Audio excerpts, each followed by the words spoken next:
The journey begins not in the distant reaches of space, but right here, in the very center of your own stillness. Take a moment to just be where you are. Feel the surface beneath you, supporting the weight of your body, holding you up so you do not have to hold yourself. You have carried the weight of this day for hours, the decisions, the conversations, the constant processing of information. But now, that work is done. There is nothing left to solve. There is no email that needs to be sent right now, no question that needs an answer. The world you inhabit during the day is a world of noise, a world of constant, rhythmic demanding. But we are leaving that world. We are going to a place where the demand for your attention simply does not exist. Listen closely to the room around you. It might seem quiet, but if you truly listen, you can hear the hum of the machine you live inside. Perhaps it is the low, steady drone of a computer fan, spinning away the heat of digital thought. Perhaps it is the settling of the floorboards, the ticking of a clock, or the distant, muffled whoosh of a car passing on a wet street outside. These are the sounds of humanity. They are the sounds of a species that is terrified of the dark, a species that fills every empty moment with signal and sound. We are a loud people. We shout our existence to the world because we are afraid that if we stop making noise, we might disappear. But tonight, you are going to practice the art of disappearing. Just for a little while, you are going to practice the luxury of silence. Imagine, now, that your awareness is becoming lighter than air. It detaches gently from your physical form, rising up like a bubble in water. You drift upward, passing through the ceiling of your room, moving through the wooden beams and the insulation, rising up into the cool, crisp air of the night. Look down. You can see your home, a small box of warm light in the darkness. You can see your street, a river of amber street lamps winding through the neighborhood. You can hear the city below you, a low, level rumble of energy and motion. It is a chaotic web of engines, voices, televisions, and sirens, all blending into a single, grey note of static. This is the vibration of modern life. It is frantic, and it is heavy, but you are no longer part of it. You are rising above it. As you drift higher, the air around you grows colder and thinner. The sounds of the cars and the city begin to stretch out, becoming faint and hollow. The roar of the highway fades into a whisper, like the sound of wind rushing over dry grass.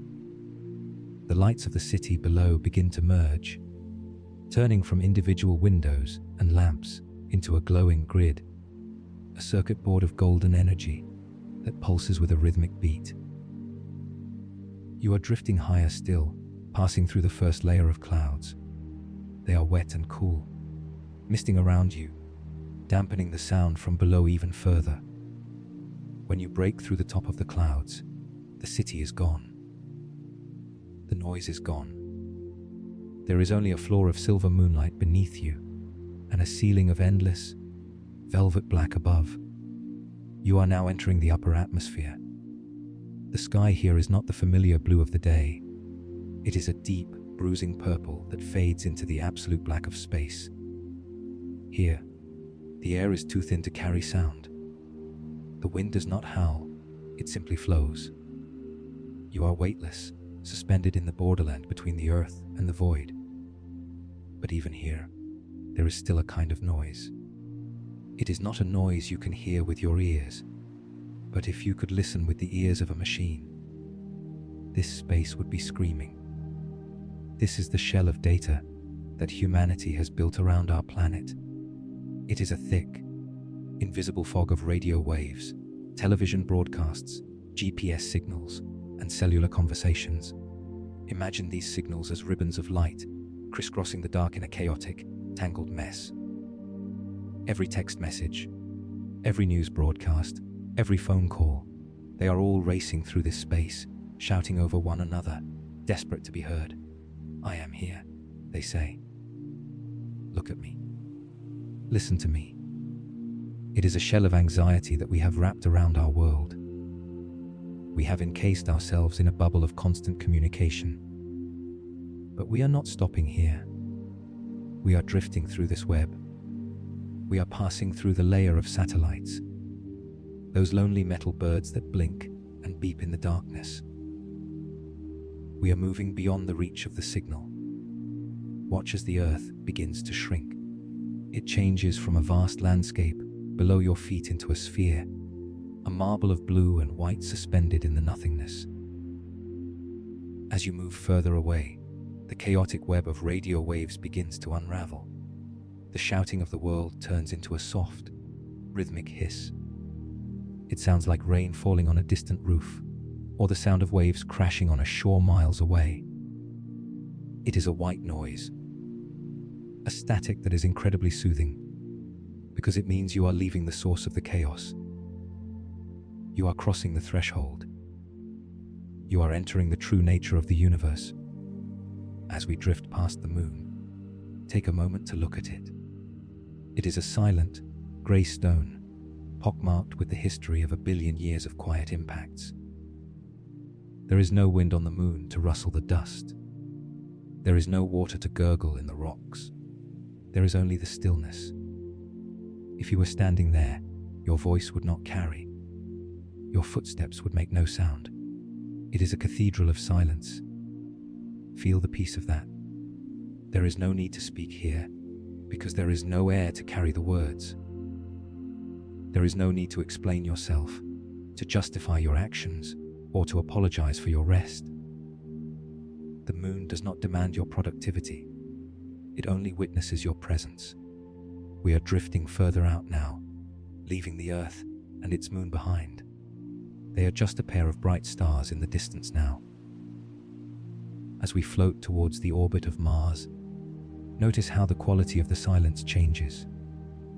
It is no longer just the absence of noise, it becomes a physical presence. It feels heavy, like a weighted blanket draped over your shoulders. It is a thick, velvet substance that wraps around you, pressing gently against your skin. This is the silence of the deep cosmos. This silence has been here for 13 billion years. It was here before the Earth was formed. It was here before the first breath was drawn. It is the baseline of existence. The noise of our lives, the noise of our history, is just a tiny, momentary interruption in this ocean of perfect quiet. Mars drifts by, a silent red wanderer in the cold. It is a world of frozen deserts and ancient, sleeping volcanoes. It is a world that has not spoken in eons. As you float past it, you can feel your own thoughts beginning to slow down to match this pace. The human mind is used to a fast rhythm, the rhythm of seconds and minutes. But out here, the rhythm is measured in millennia. The anxiety of needing to be heard, the need to post, to share, to comment, it all dissolves here. In this vastness, there is no audience. There is no one watching you to see if you are doing a good job at relaxing. There is no one grading your sleep.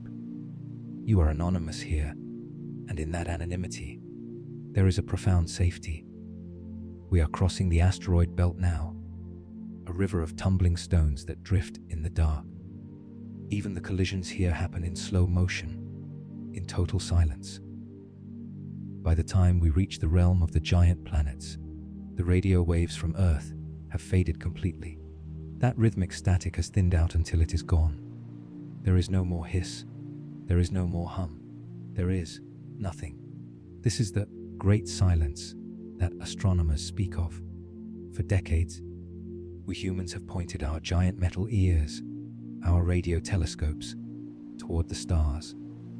We listened with bated breath, expecting to hear a cacophony. We expected to hear the grand conversation of a crowded galaxy. We expected news, music, codes, the hum of alien commerce. We wanted to know that we were not alone, but we found only this. We found the silence. For a long time, we thought this was a problem. We called it a paradox. We wrung our hands and asked, Where is everyone? Why is the universe so quiet? Is something wrong? We treated the silence as an error, a void that needed to be filled. But tonight, I want you to look at the silence differently. I want you to feel it pressing against you, soft and cool and infinite. What if this silence isn't a sign of emptiness? What if it is a sign of maturity? Imagine you are walking into a vast, ancient library at night. The ceilings are high and lost in shadow. The shelves stretch on for miles, filled with the knowledge of 1,000 worlds. There are thousands of people inside this library, sitting in comfortable chairs, reading by the light of small, golden lamps. But not one of them is speaking. Not one of them is shouting. They are not running around trying to get each other's attention. They are sitting in stillness. They are reading. They are thinking. They are respecting the quiet. When you enter a library, you don't assume it is empty because it is quiet. You assume it is full of people who understand the value of peace. You lower your own voice. You slow your own steps. You join the quiet. This is what the universe is. It is not an empty room. It is a library at night. The stars are the reading lamps. The silence is not a lack of life. It is a choice. It is a cosmic agreement to keep the noise down, to allow everyone the space to dream their own dreams without interruption. You are now part of this deep, cosmic library. You are drifting into the dark waters of space, far beyond the reach of the sun's warmth. The sun is just a bright star now, no larger than the others. The stars here are not frantic fires, they are steady, unblinking lanterns. They do not shout, they simply glow. You are safe here. The silence is not waiting for you to fill it with your worries. It is waiting to hold you. It is a protective layer, a soundproofing foam that separates you from the chaos you left behind on that small, noisy blue marble. Feel the texture of this silence. It is smooth, like polished obsidian. It is cool, like the other side of the pillow. It is vast, like the ocean. Let yourself sink into it. Let the weight of the quiet push the air from your lungs in a long, slow exhale. You don't have to listen for a signal anymore. You don't have to wait for a notification. The universe is not pinging you. It is simply holding you. There is a theory that the universe is expanding, stretching out in all directions. And as it expands, it creates more silence. Every second, there is more quiet in the universe than there was the second before. It is an infinite resource. You can take as much of it as you need. You can wrap yourself in it. You can breathe it in. It is clean and empty and pure.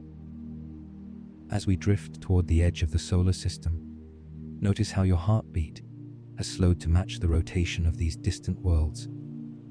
The frantic ticking of the clock on your wall is irrelevant here. Here, a day lasts for years.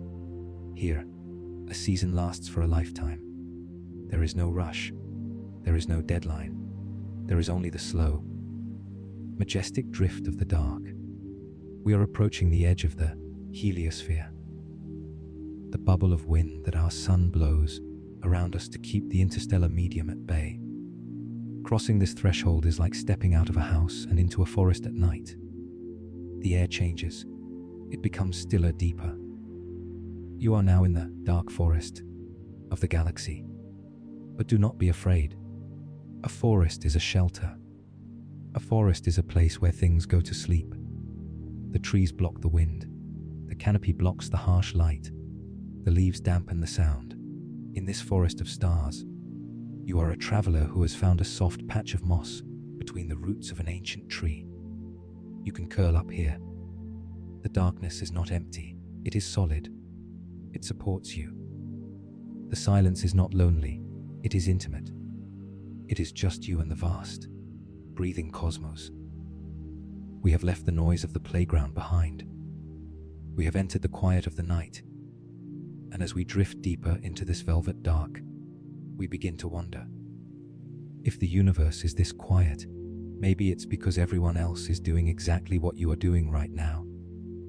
Maybe they are all sleeping. Maybe the silence isn't a mystery at all. Maybe it's a lullaby.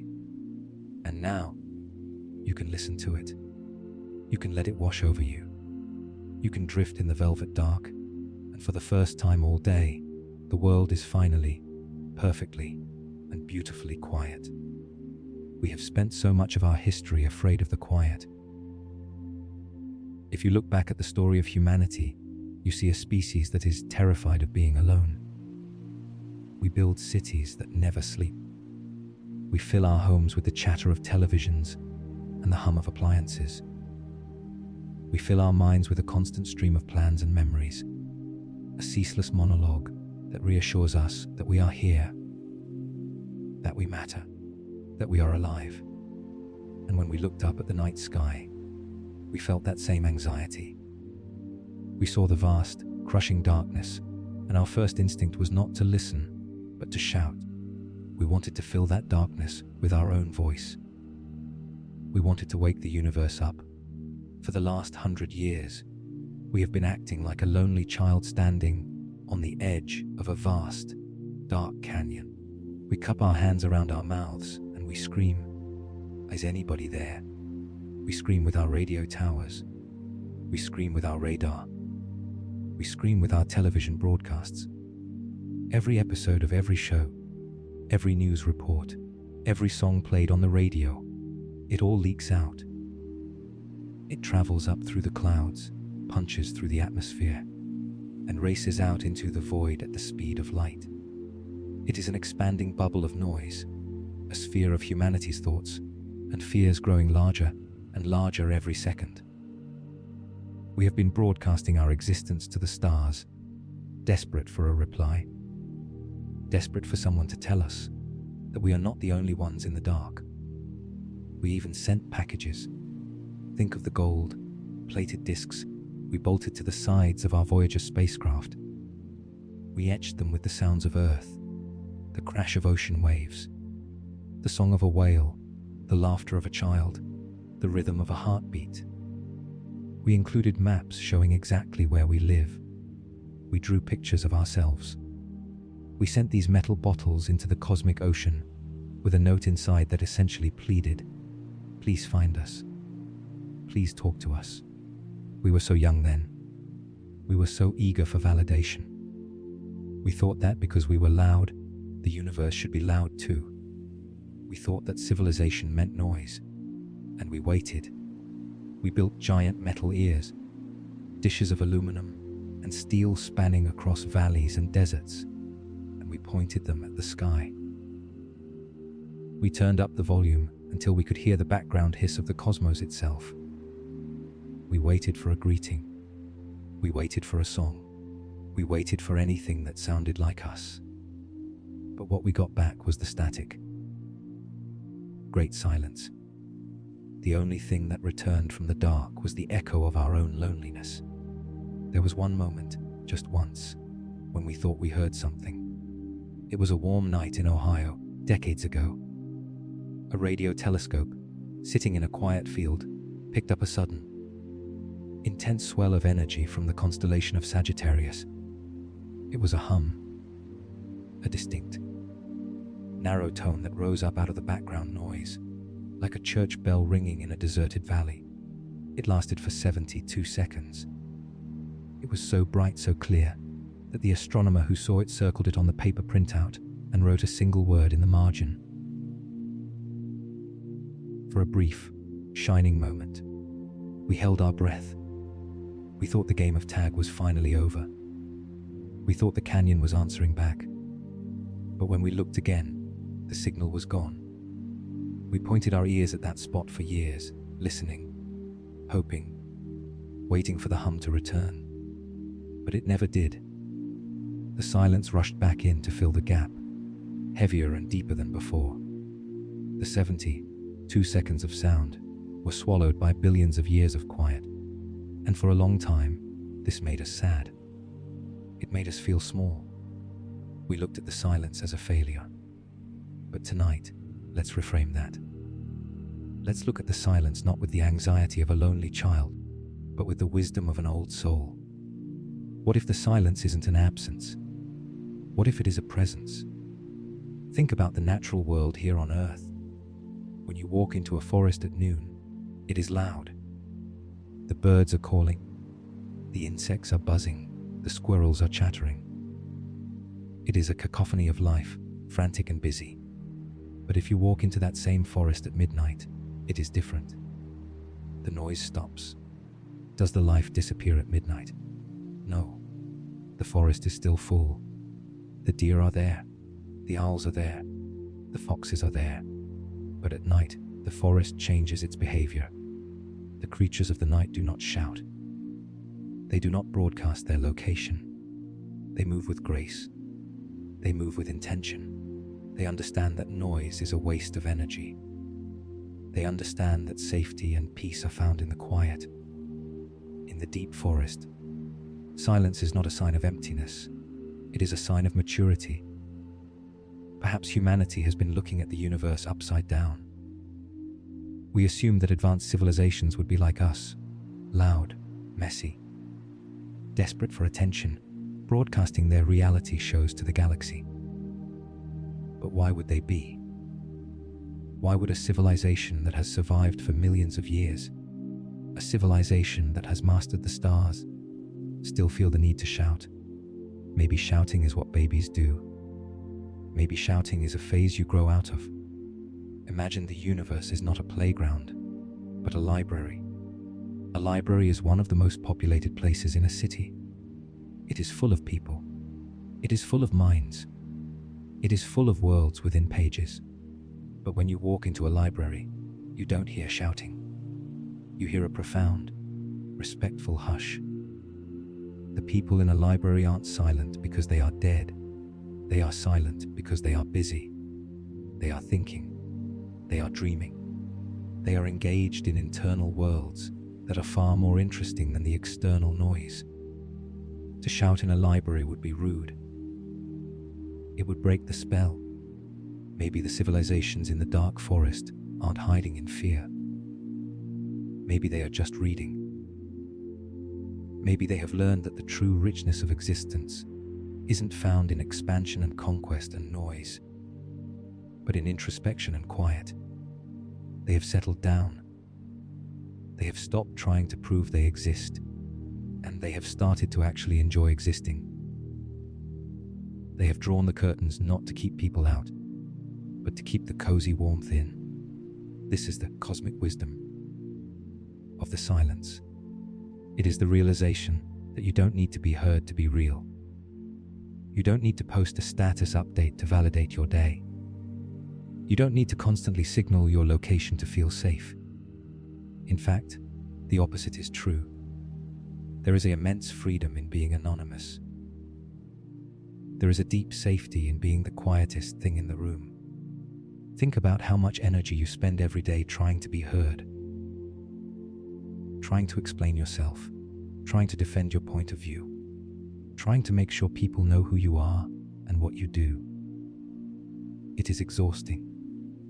It is a constant output of energy, like a radio transmitter running on full power, overheating in the vacuum.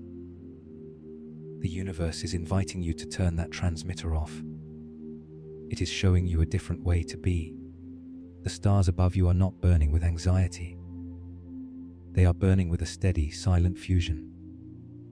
The galaxies are not screaming across the void. They are drifting. The entire structure of the cosmos, from the smallest atom to the largest supercluster, is built on a foundation of silence. We are the outliers. We are the noisy new neighbors who haven't yet learned the rhythm of the neighborhood. But the neighborhood is patient. It is waiting for us to settle down.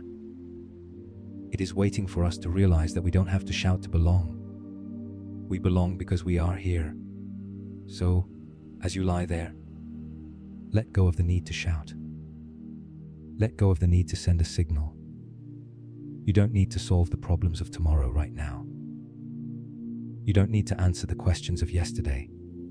You can just be.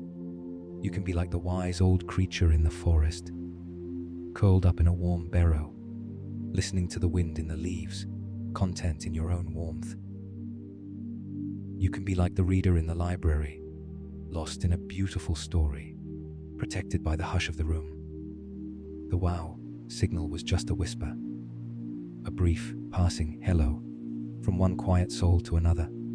It wasn't an invitation to a conversation. It was a reminder that the silence is alive. It was a reminder that we are not alone in the dark. We are just sharing a very large, very quiet room with others who are also resting. The static you hear in the background of the universe isn't empty noise. It is the sound of billions of stars breathing in and breathing out. It is the sound of a universe that is at peace with itself. And now, you can join that peace. You can stop broadcasting. You can retract your antennas.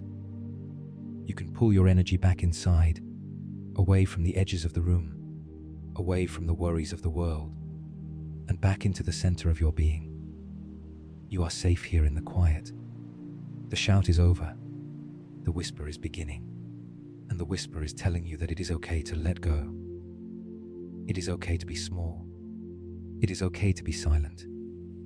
The universe is waiting to tuck you in. As we drift further from the familiar warmth of our sun, the perspective shifts. We are no longer looking at the galaxy from the inside out.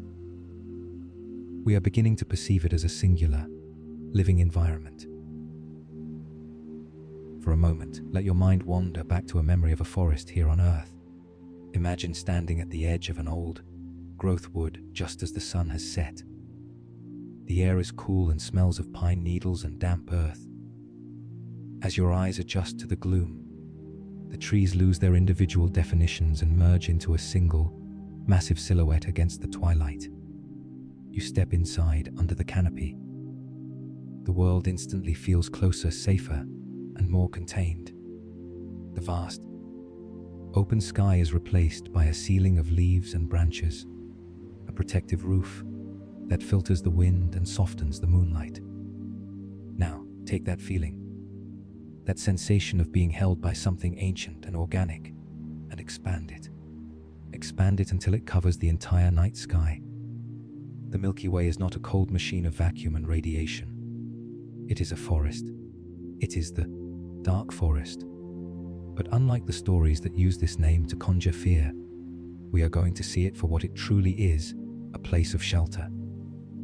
The galaxy is a sprawling, wilderness sanctuary, and we are simply small creatures finding our way through the undergrowth. Look at the structure of the galaxy around you. When we see photos of space, we often focus on the bright spots, the stars. But a forest is not defined by its flowers, it is defined by its foliage, its shadows, and its depth. The Milky Way is filled with vast clouds of interstellar dust and gas. One to the astronomer, these are obscuring layers that block our view. But to the dreamer, they are the canopy. These clouds are the thick, velvet leaves of the cosmic trees. They stretch out for thousands of light years, weaving together to form a roof over our heads. They block the harsh, blinding light of the galactic core, creating cool, shadowed glades where solar systems can grow in peace. Imagine drifting through one of these great dust clouds. It is not like flying through a storm. It is like floating through a bank of heavy, slow, moving fog in a valley at dawn. The particles here are microscopic, made of silicates and carbon, the same elements that make up the rocks and the life forms on Earth. It is a smoke that hangs motionless in the void. As you pass through it, you can feel a sense of insulation. The noise of the universe is baffled here. The radiation is absorbed. It is a quiet room within a quiet house. These dust lanes are the curtains of the cosmos, drawn tight to allow the stars inside to sleep. And in this forest, the lights are not harsh searchlights. They are soft, organic glows. Think of the bioluminescence you might see in a deep ocean or a damp cave. That is how the stars look from here. They are not burning balls of nuclear fire. They are lanterns hanging from the branches of space-time. Some are bright blue, sharp and intense like the spark of a firefly. Others are deep red, slow and pulsing, like the embers of a dying fire or the glow of phosphorescent fungi growing on the side of a dark oak. We are wandering deeper into the wood now. The spiral arms of the galaxy are the winding paths, the trails worn down by gravity over billions of years. As we travel along the Orion Arm, our local path, notice the colors. The universe is not just black and white. It is painted in deep indigos, bruised purples, and soft, mossy greens. These are the colors of the nebulae, the nurseries where new stars are born. Imagine a nebula not as a cloud of gas, but as a patch of moss. It clings to the fabric of space, soft and fuzzy. It glows with a gentle, teal light, energized by the newborn stars tucked deep inside it. These stars are the seedlings. They are wrapped in cocoons of dust, sleeping in their cribs, protected from the cold winds of the interstellar medium. You can almost smell the richness of this place. It smells like ozone and iron, like rain on hot stone, like a thunderstorm that has just passed, leaving the air clean and charged. This is the scent of creation. It is the scent of a garden that is tending to itself in the dark.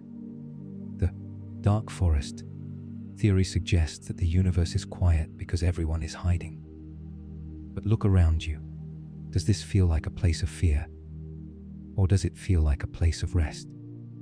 Think about why we dim the lights in our own homes. We turn down the harsh overheads and switch on the soft lamps in the corners. We do this not because we are hiding from predators, but because we want to be cozy. We want to relax. Bright light is stimulating. It demands attention. Low light is soothing. It invites introspection. Perhaps the civilizations of the galaxy are not hiding in terror. Perhaps they are simply enjoying the evening. They have turned down the lights.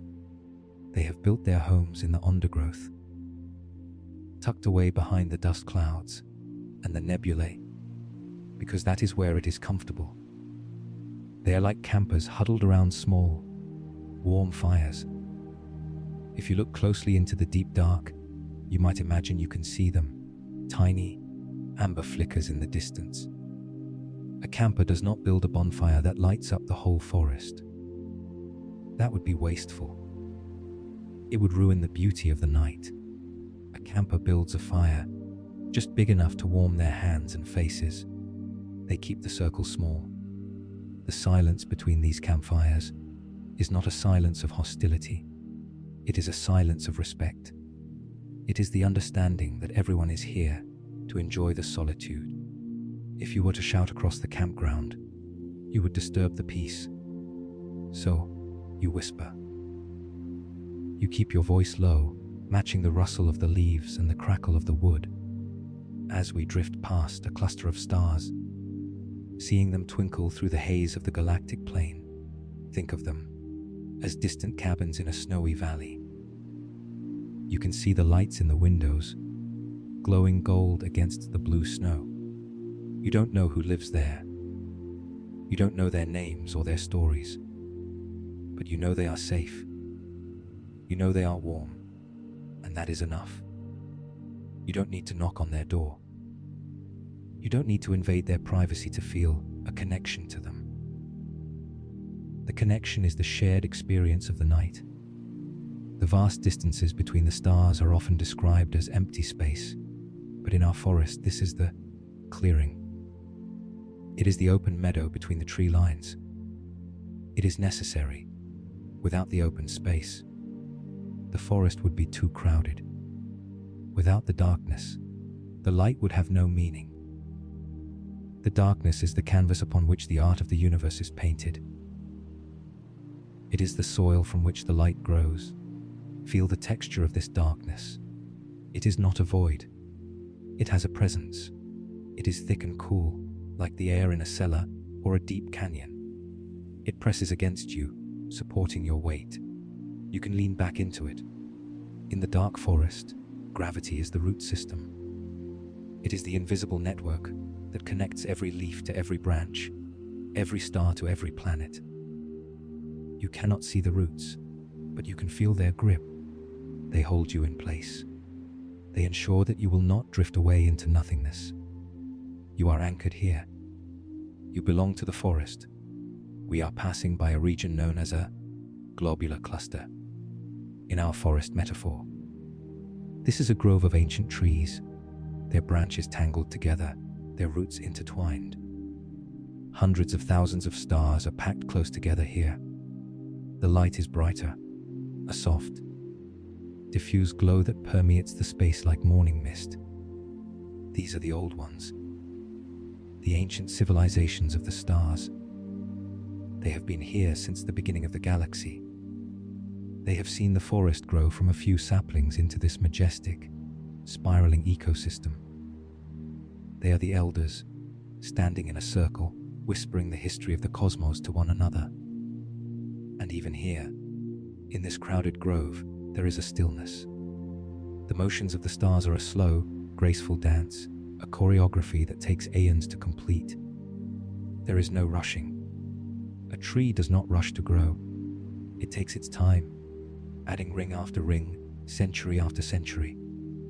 The galaxy operates on tree time. It is patient, it is durable. Your own life, with its frantic pace and urgent deadlines, feels very small and very fast compared to this. But that is not a bad thing. It is a relief. You can let go of your own timeline and sync yourself with the timeline of the forest. Breathe in slowly and imagine that your breath is a nebula expanding. Breathe out and imagine it is a star collapsing, in and out. Expansion and contraction. This is the respiration of the universe. You are breathing with the forest. The dark forest is also a place of secrets, but secrets are not always bad things. A secret can be a treasure. A secret can be a surprise waiting to be found. The universe is full of hidden pockets, folded dimensions, and worlds tucked away inside thick shells of ice and rock. These are the truffles of the forest, the hidden gems buried in the soil. We don't need to dig them up. We can just know they are there. We can float over the surface of the undergrowth, gliding like a silent owl on the hunt for nothing but peace. The visuals are mesmerizing.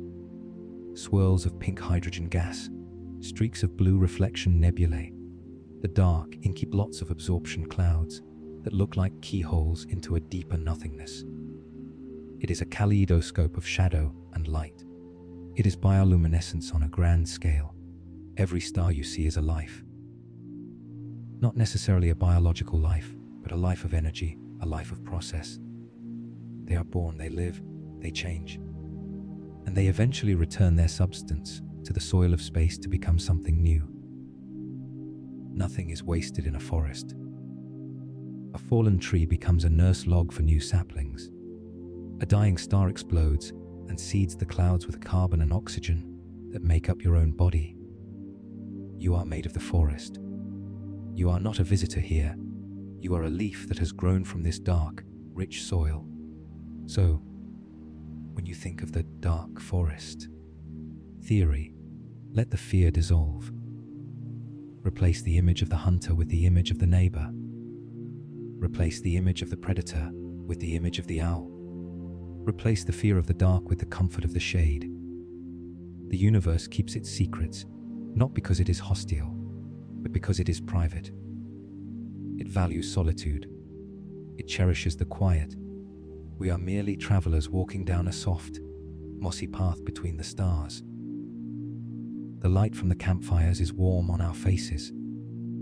The smell of the cosmic rain is fresh in our lungs. The canopy above is thick and protective. We are safe here.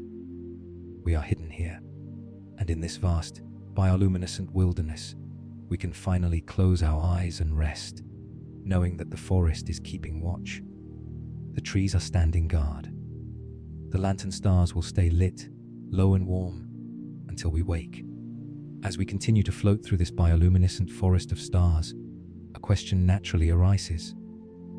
If the forest is so vast, and the shelter so perfect, where are the inhabitants? We have established that the silence is not necessarily empty, but we have yet to see the faces of those who share this dark room with us. To understand where they are, we must first look at yourself.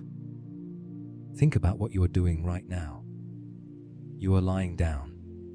You have turned off the lights. You have pulled a blanket over your body. You have deliberately shut out the external world. You have ceased your work, your movement, and your speaking. To an outside observer peering into your window, you might appear inactive. You might appear absent, but you know the truth. You are not gone, you are simply resting. You are engaging in the most restorative, essential biological process of existence. You are sleeping. Now, apply this same logic to the cosmos. There is a beautiful, comforting hypothesis in astrophysics known as estivation. On Earth, we are familiar with hibernation, animals sleeping through the cold winter to save energy. But estivation is the opposite. It is the practice of sleeping through the heat of the summer. Some animals, like desert tortoises and certain snails, bury themselves in the cool mud when the sun is too harsh, waiting for the cooling rains of autumn to return. They sleep not to avoid the cold, but to wait for a better, more efficient environment. Consider the universe as it is today. To us, space seems cold, but to a civilization that has existed for billions of years, a civilization that has mastered the laws of physics, the universe right now is actually quite hot. It is noisy. The cosmic background radiation is buzzing. The stars are burning furiously, spewing out chaotic energy and heat. For a biological body, this warmth is nice. But for a digital mind, for a civilization that has transitioned from flesh and blood into pure information, heat is the enemy. We know this from our own crude technology. When your computer works hard, it gets hot. If it gets too hot, it slows down. It becomes inefficient. The cooler the machine, the faster and clearer it can think. So, imagine a civilization that has grown beyond the need for planets and atmospheres. They have become something finer, something lighter. They have uploaded their history, their art, their consciousness into vast, planetary, size computers. These are the Ildas of the galaxy. They have looked at the current state of the universe, this long summer of burning stars, and they have made a rational, peaceful choice. They have decided that it is too hot to think. It is too noisy to dream. So, they have decided to wait. They have decided to nap. This is why the universe is quiet. It is not a graveyard. It is a dormitory. It is a nursery where the oldest and wisest minds have tucked themselves in for a long, refreshing rest. They are waiting for the universe to expand further, for the stars to dim and cool, for the background noise to settle into a perfect, absolute zero. In that future era, trillions of years from now, the universe will be efficient. It will be the perfect environment for deep thought. But until then, they sleep. They are estivating. When you look up at the stars now, don't see them as nuclear furnaces that support frantic activity. See them as nightlights for sleeping giants. There is a concept called a matryoshka brain. Imagine a structure built around a star, capturing all its energy. But instead of using that energy to build fleets of ships or weapons of war, the civilization uses it to power a simulation. They build layers of computing material around the star, like the nesting dolls of Russia, one shell inside another. These shells absorb the light and turn it into a dream. Inside these shells, the civilization is not dead. It is more alive than we can comprehend. They are living in a paradise of their own design, a virtual world where the laws of physics are whatever they want them to be. They are exploring mathematical canyons, composing symphonies that last for millennia, and reliving their happiest memories in perfect clarity. They are not hiding in the dark forest because they are afraid of the wolves. They are hiding because they are playing a different game entirely. They have beaten the game of survival, and now they are enjoying the reward of rest. The silence we detect is simply the soundproofing of their bedroom. They have drawn the blinds.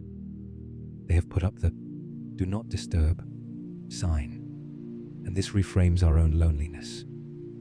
We are not the abandoned children of the cosmos. We are the ones who are still awake because we are young. We are like the toddler who fights sleep, running around the house while the parents are resting on the couch. We make noise because we haven't yet learned how good it feels to stop. The elders are not ignoring us out of malice. They are just deep in a cycle of REM sleep, dreaming of a cooler, quieter tomorrow. This galactic siesta implies a profound sense of safety. If the most advanced, powerful beings in the history of time have chosen to sleep, then sleep must be the safest state to be in. They have calculated the odds. They have run the simulations. And the result was, rest is best. If there were monsters in the dark, these great civilizations would be awake, standing guard with their lights on. But they aren't. They are dormant. This tells us that the dark forest is not a place of danger, but a place of sanctuary. The darkness is a blanket that they have pulled up to their chins. Feel the validation in that. Sometimes, in our modern world, we feel guilty for resting. We feel like we should always be doing, producing, achieving. We feel that if we are not active, we are wasting time. But the universe tells us a different story. The universe tells us that activity is just a phase. The ultimate goal of intelligence is not constant motion. It is peace.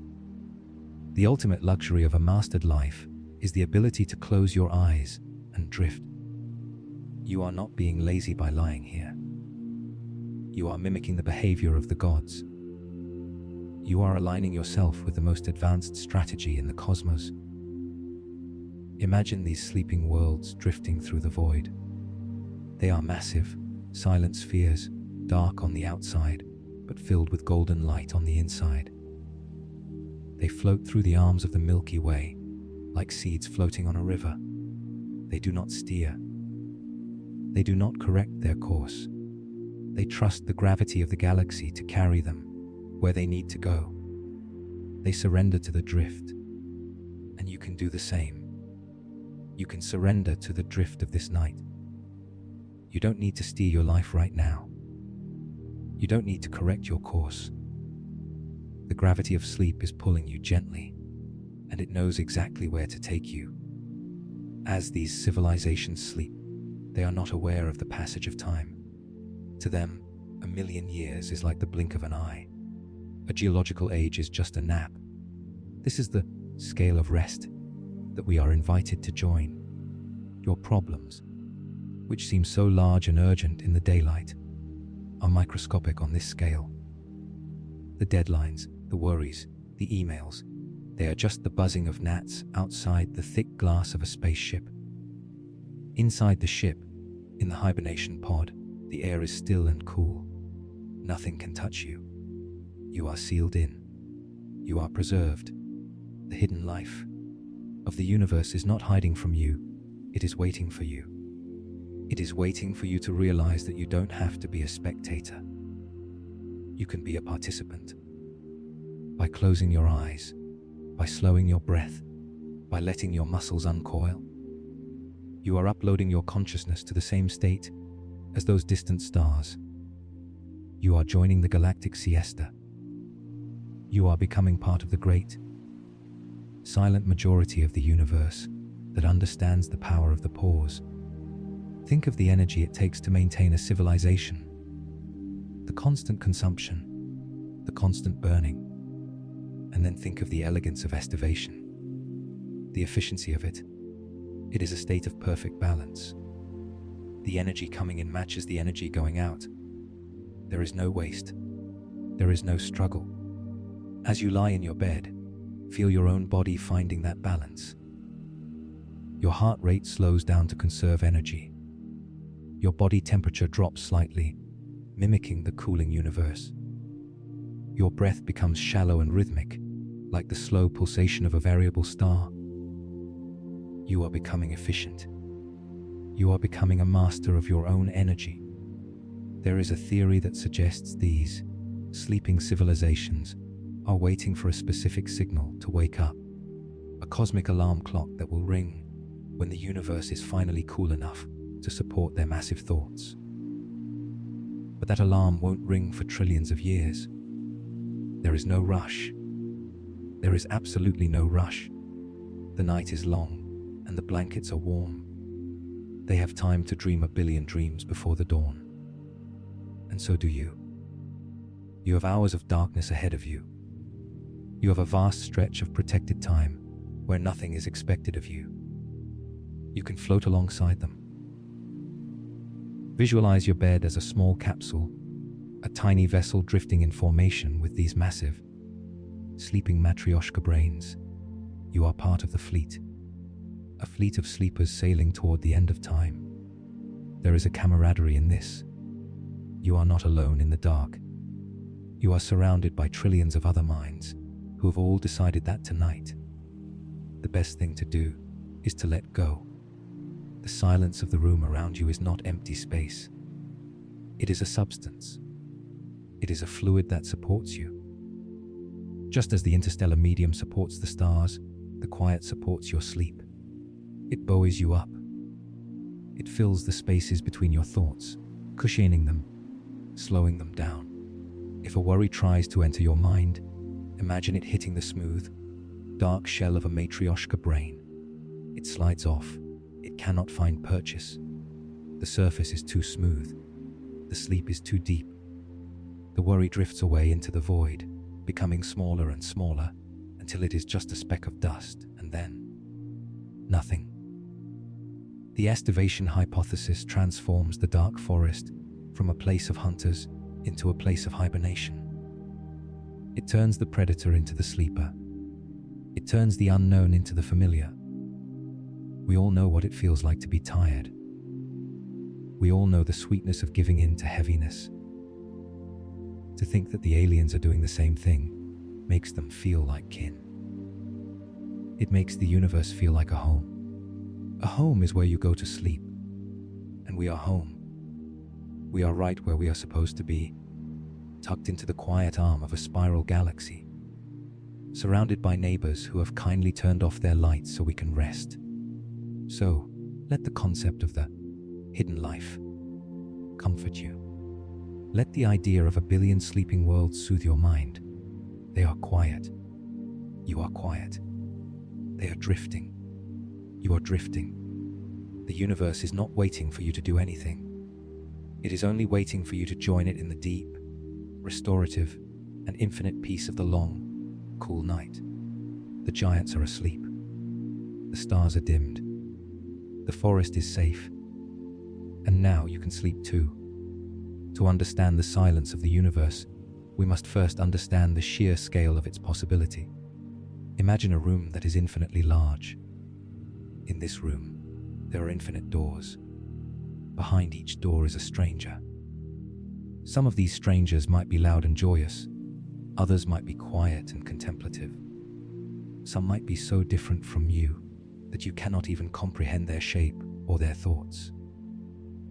In a room this large, with this many variables, the most logical way to behave is not to run from door to door knocking on them.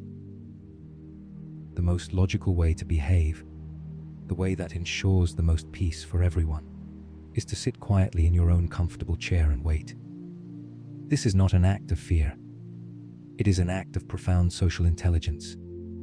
It is the foundation of the cosmic agreement. For decades, scientists and philosophers have looked at the dark forest theory through a lens of human history, which is often violent and competitive.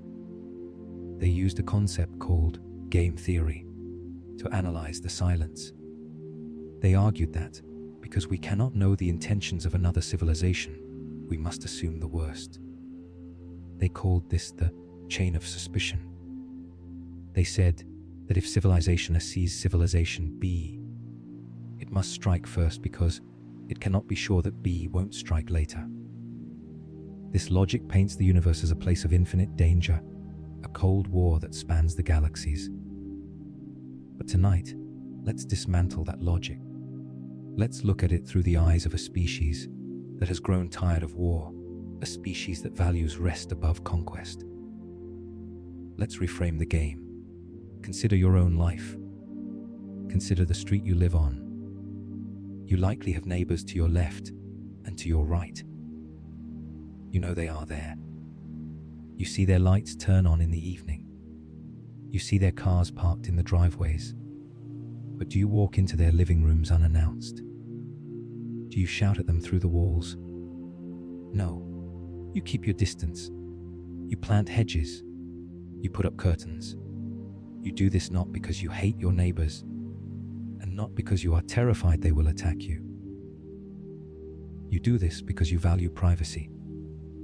You understand that for a community to function peacefully, there must be boundaries. Good fences make good neighbors. In the cosmic city, the distances between the stars are the ultimate fences. The dark forest is not a hunting ground. It is a neighborhood of introverts. It is a vast, sprawling suburb where everyone has agreed to a simple, elegant social contract. I will leave you alone, so you can flourish in your own way, and you will leave me alone, so I can flourish in mine. This is the logic of privacy applied to the stars. When a civilization becomes advanced enough to travel between the stars, it also becomes wise enough to know that constant contact is exhausting. It realizes that the relentless exchange of information, the constant noise of trade and diplomacy, effectively erases its own unique identity. To preserve who they are, they choose isolation. They choose the quiet. This reframing changes the entire emotional tone of the universe. When you look up at the night sky and see nothing but darkness between the stars, you are not seeing a void. You are seeing the blinds that have been drawn.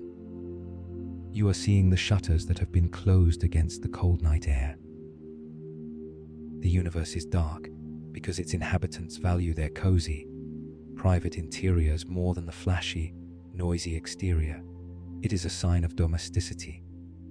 The galaxy is settling in for the night, and like any polite neighbor, it is keeping the noise down.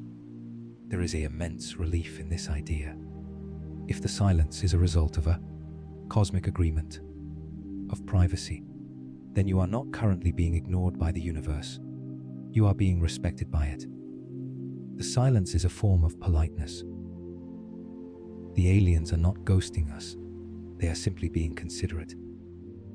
They are giving us the space to grow up, to make our own mistakes, to tell our own stories without interference. They are treating us with the dignity of an equal, assuming that if we wanted to talk, we would have learned how to speak their language of neutrinos and gravity waves by now. Until then, they are happy to let us sleep in our crib. This logic extends to you, right now, in your bed. Think about the social agreements that govern your waking life. You are constantly perceived. You are constantly defined by your job, your relationships, your appearance, your digital footprint. To be known is to be burdened. When people know you, they expect things from you. They have an image of you that you must maintain. But here in the dark, in the privacy of your sleep, you are free from that agreement. You have stepped out of the game. In the dark forest, being unknown is the ultimate form of safety. When you are unknown, you cannot be judged. You cannot be critiqued. You cannot be asked to do a favor. You are free. Embrace that feeling of anonymity.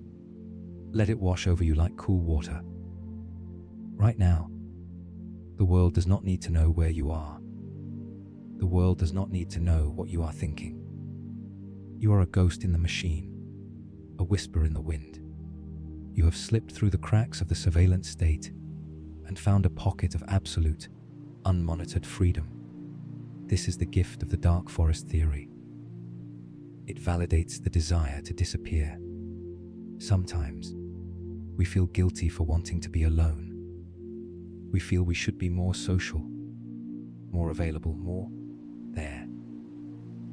But the universe tells us that the most advanced beings, the ones who have survived for millions of years, have chosen the opposite.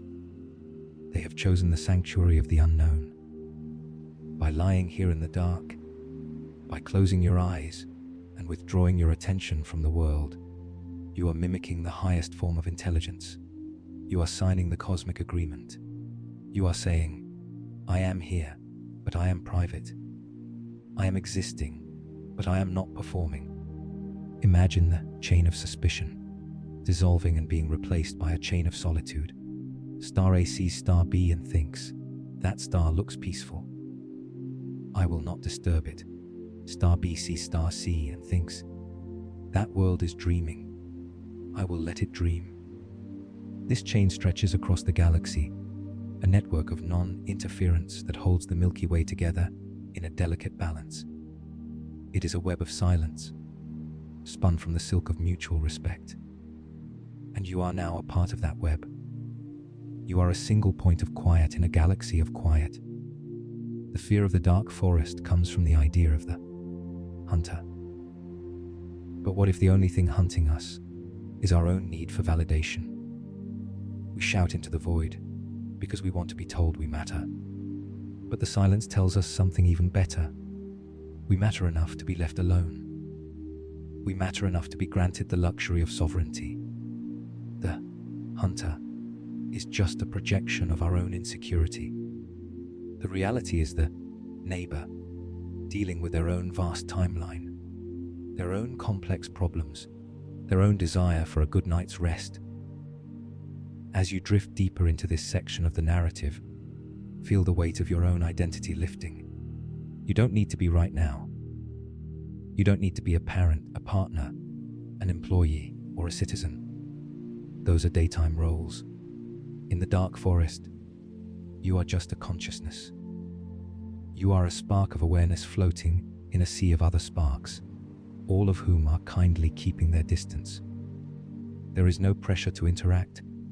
There is no social anxiety in space. There is only the vast, cooling distance that buffers you from everything else. Think of the distance between the Earth and the nearest star, Proxima Centauri. It is 4 light years. That is 4 years for a beam of light, the fastest thing in existence to travel one way. That distance is a barrier, yes, but it is also a cushion. It is a massive layer of insulation. It ensures that no one can drop by unannounced. It ensures that your peace is protected by the laws of physics themselves. The speed of light is the ultimate. Do not disturb sign. It guarantees that you have time. You have space. The cosmic agreement dictates that survival is the primary need of a civilization. And what is more essential to survival than sleep? Sleep is the repair mechanism. Sleep is the way biology fights entropy. So, by sleeping, you are fulfilling your primary directive. You are doing exactly what you are supposed to do to survive and thrive. You are not wasting time. You are obeying the fundamental law of the cosmos. The game of the dark forest is not a battle royale. It is a game of hide and seek, where everyone has decided that hiding is actually much more fun than seeking. Seeking takes energy. Seeking takes risk. Hiding, or rather, resting in your secret spot, is cozy. Remember playing hide and seek as a child? Do you remember finding a spot so good, so tucked away, that no one could find you? Do you remember the feeling of holding your breath, curled up in a closet or behind a sofa, feeling a thrill of secret safety? You were invisible. You were outside the rules. That is the feeling we are cultivating now. The universe is the ultimate hiding spot. You are tucked away in a spiral arm, on a small blue planet, in a quiet room, under a warm blanket. You have won the game. No one found you today. The email didn't find you. The stress didn't find you. The hunters of the modern world, the deadlines, the obligations, the noises, they walked right past your hiding spot. They are looking for you out there, but you are in here. You are safe. The darkness of your room is identical to the darkness of the interstellar void. It is the same substance. It is the cloak of invisibility. Pull it tight around you. Feel it wrapping you up, shielding you from the gaze of others. In this darkness, you are unobserved. And because you are unobserved, you can finally, truly let go. You don't have to hold your face in a pleasant expression. You don't have to hold your stomach in. You don't have to hold your thoughts in a coherent order. You can let them spill out, dissolving into the silence. The cosmic agreement is signed in silence. It is ratified by the shutting of eyes. It is upheld by the slow, steady rhythm of breath. You are a signatory to this treaty. You have the right to remain silent. You have the right to remain unseen. You have the right to drift. The galaxy respects your privacy. The stars are keeping their distance. The neighbors are asleep. And now, under the protection of this vast, ancient agreement, you are free to drift away into the deep, velvet anonymity of your own dreams. Here is the expanded script for Section 3.2, the Sanctuary of Obscurity.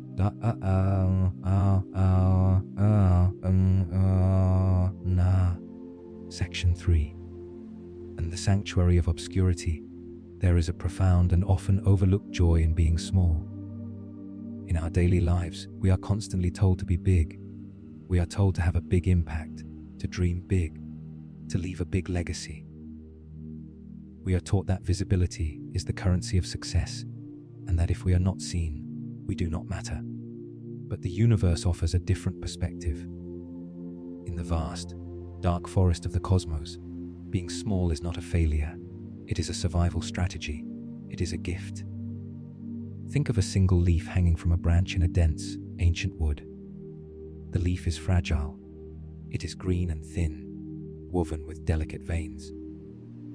It does not command the attention of the wolves that prowl the forest floor. It does not concern itself with the territorial disputes of the bears or the hunting patterns of the owls. The leaf exists in a state of grace. It simply sways in the breeze, drinking in the sunlight, drinking in the rain, living its life in a perfect, quiet rhythm. To the leaf, the vastness of the forest is not a threat. It is a home. The leaf is safe precisely because it is small. It is safe because it is obscure. Tonight, we are going to celebrate the safety of the earth. We are going to celebrate the fact that, on the cosmic scale, we are that leaf. For a long time, humanity has looked at the stars and felt a pang of insecurity about our size. We called ourselves a pale blue dot, a speck of dust suspended in a sunbeam. We said this with a tone of melancholy, as if our smallness made us less significant. But let's flip that script. Let's look at our smallness as our greatest asset. Because we are small, we are hidden. Because we are hidden, we are left alone. And because we are left alone, we have the freedom to dream. We have the freedom to grow at our own pace, without the interference of a galaxy that is much older and much stranger than we are. We are tucked away in a sanctuary of obscurity, and it is the most comfortable place we could possibly be. Consider where we live. If the Milky Way galaxy were a bustling metropolis, a city of light and energy and constant movement, we would not be living downtown. The center of the galaxy is a chaotic place. It is crowded with old stars, packed so tightly together that their radiation winds scream across the void. It is dominated by a supermassive black hole, a gravitational engine that churns and consumes.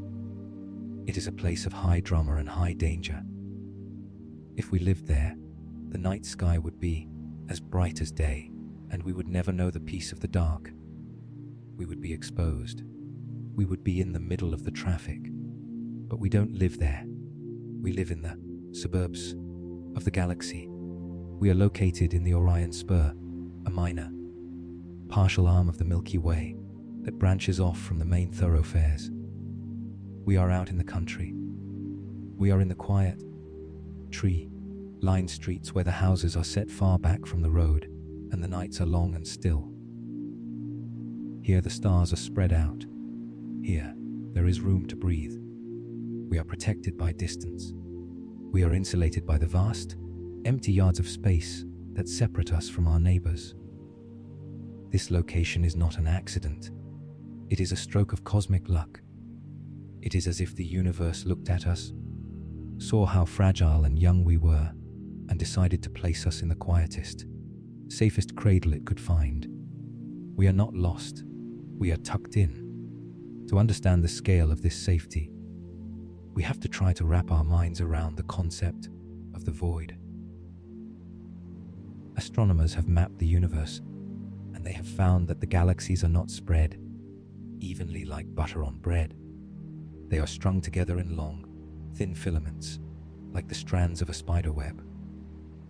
But between these strands, there are massive, empty spaces, great bubbles of nothingness, where there are very few galaxies, very few stars, and very little matter. One of these places is known as the Boater's Void. It is a sphere of silence that stretches for hundreds of millions of light years. Imagine walking into a cathedral that is so large, you cannot see the walls. You cannot see the ceiling. You light a single candle, and its light does not reach the edges. It just glows, a warm, golden sphere in an ocean of shadow. That is what a galaxy looks like inside a void. These voids are the quiet rooms of the universe. They are the meditation halls. They are places where the universe has cleared the floor, pushed all the furniture to the walls, and created a space of absolute, unblemished stillness. We often fear emptiness. We call it lonely. But think about the relief of an empty room after a crowded party. Think about the relief of an empty calendar after a busy week. Emptiness is not a lack, it is a potential. It is a pause. The Boater's Void and the other great empty spaces of the cosmos are the lungs of the universe. They are where the cosmos takes a deep breath and holds it. And even though we are not inside one of these great voids, we are surrounded by our own local version of emptiness. The space between the stars is our personal void. It is our buffer zone. It is the moat that surrounds our castle, keeping the noise and the chaos of the rest of the galaxy at bay. This distance acts as a shield. In the dark forest theory, there is a fear that if we are seen, we will be in danger. But the physics of the universe makes being seen incredibly difficult. The distances are so vast that light itself gets tired. Signals fade. Images blur. We are shrouded in a fog of peace. Imagine you are playing hide and seek in a forest that is covered in a thick, gentle mist. You are crouching behind a log. The mist dampens sound. It softens outlines. Even if someone were looking for you, they would pass right by, seeing only the grey swirl of the fog. You are invisible. And in that invisibility, you can relax. You don't have to hold your breath. You can stretch out your legs. You can close your eyes. The mist is protecting you. The silence of the universe is not a sign that we have been abandoned. It is a sign that we are being sheltered. It is a sign that we have been granted the luxury of privacy. In a world, our modern human world, where privacy is becoming extinct, where every movement is tracked and every thought is shared, the concept of cosmic privacy is incredibly healing. The universe does not track you. The stars do not have algorithms that predict your behavior. The galaxies do not serve you ads. Out here, in the sanctuary of obscurity, you are completely utterly free from observation. There is a difference between loneliness and solitude. Loneliness is the pain of being alone. Solitude is the glory of being alone. Loneliness feels like a cage. Solitude feels like a nest. The universe offers us solitude. It offers us a state of being where we are not defined by our relationships to others, but by our relationship to ourselves. When you look up at the night sky, you are looking at a masterpiece of solitude. Each star is an island. Each planet is a world unto itself. They do not huddle together for comfort. They stand apart, strong and radiant in their own space. They teach us that it is okay to be separate. It is okay to be contained. This section of the journey invites you to internalize that leaf-like feeling. Imagine the Earth as that leaf floating on the river of space-time. The river is wide and slow. The current is gentle. We are drifting past the banks of the galaxy, seeing the lights of other worlds in the distance. But we do not need to dock. We do not need to go ashore. We are happy on the river. We are happy in the drift. The leaf does not worry about where the river is going. It trusts the water. It surrenders to the flow. Think about the sheer amount of time that has passed without humanity being discovered. We have been here for hundreds of thousands of years. Civilizations have risen and fallen. We had built pyramids and skyscrapers. We have written symphonies and split the atom. And through all of that, the doorbell hasn't rung. No one has come knocking. For a paranoid mind, this is suspicious. But for a tired mind, for a mind that seeks rest, this is a blessing. It means the universe is respecting our "do not disturb" sign. It means that the dark forest is not filled with hunters, but with hermits. It is filled with beings who value their own sanctuary as much as we value ours. We are like a family living in a cottage deep in the woods, miles from the nearest town. On a snowy night, when the wind is howling outside and the fire is crackling inside, we don't look out the window and wish for a crowd. We look out the window and feel grateful for the isolation. We feel grateful that the snow has blocked the road. We feel grateful that for this one night, the world cannot get to us. The universe is that snowy night. The distance between the stars is the snowbank that blocks the road. It ensures that our evening remains quiet. It ensures that our sleep remains unbroken. So, when you think of the silence of space, do not fill it with monsters. Fill it with gratitude. Thank the distance for being so long. Thank the void for being so deep. Thank the dust for being so thick. These are the walls of your bedroom. These are the curtains that block the streetlights. They are the architectural features of a universe designed for rest. As you lie there, feeling the safety of your own room, realize that your room is a microcosm of the Earth's position in the galaxy.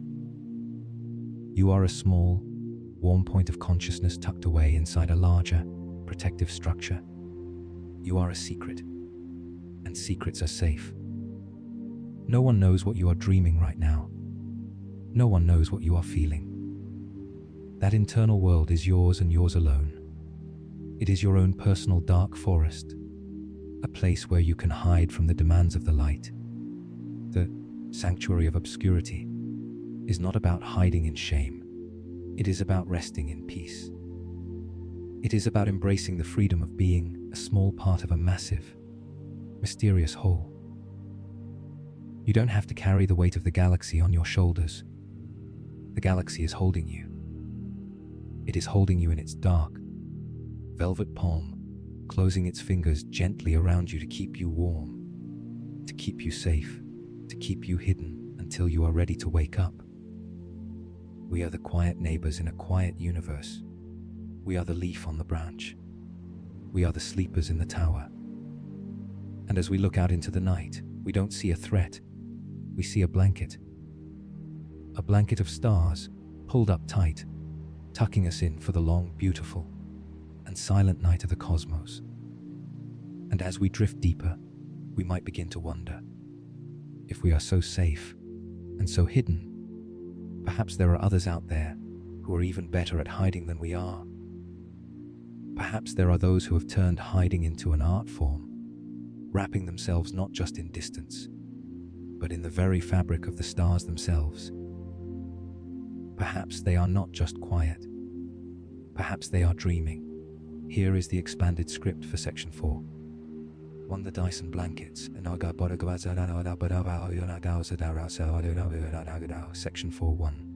The Dyson blankets. As we drift deeper into the sanctuary of the night, we begin to realize that silence is not just something you find. It is something you make. We have looked at the empty spaces between the stars, those vast, natural buffers that keep the noise of the universe at bay. But there is another kind of silence in the dark forest. It is a crafted silence. It is an architectural silence.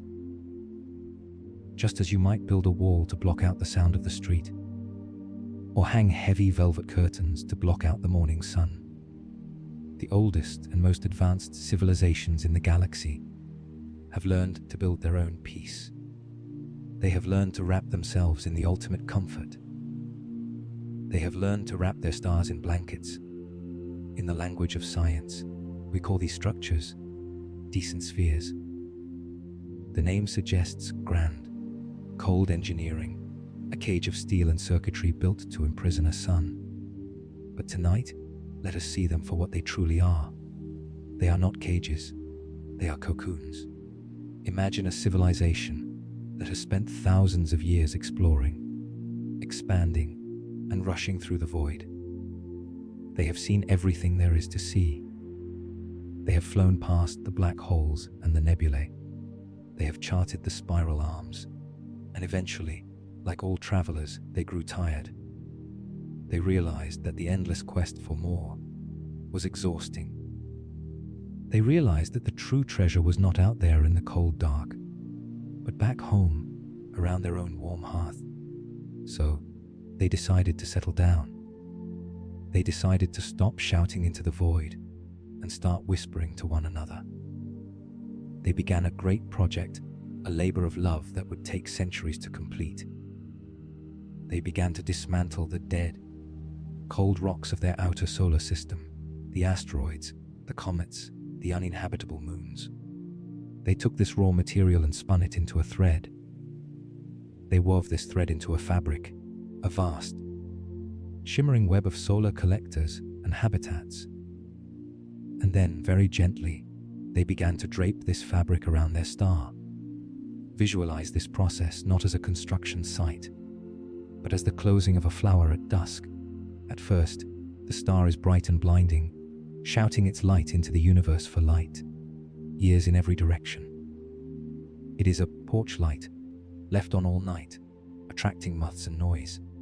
But then, the first panels are put in place. A ring of shadow forms around the star's equator. Over time, the ring grows wider. The fabric spreads. The blinding white light begins to soften. The glare is reduced. The star is being tucked in. As the sphere nears completion, the light of the star is no longer wasted on the empty, uncaring void. Every photon, every particle of warmth is caught by the shell. The civilization has built a roof over their heads. They have created a private, spherical world where the energy is limitless and the climate is perfect. Inside the shell, it is an eternal golden afternoon. There are continents of green forests, oceans of fresh water that curve up and over your head, and endless skies that never darken, because the sun is always there, held in a loving embrace at the center of the world. From the outside, however, the transformation is profound. To an observer looking through a telescope from a distant world, perhaps an observer on Earth, the star simply vanishes. It doesn't explode, doesn't flicker out like a dying candle. It just fades away. The visible light is blocked by the shell. The porch light has been turned off. The neighbors have decided to call it a night. They have pulled the heavy duvet up over their heads, retreating into a warm, private slumber. This changes how we interpret the darkness of the night sky.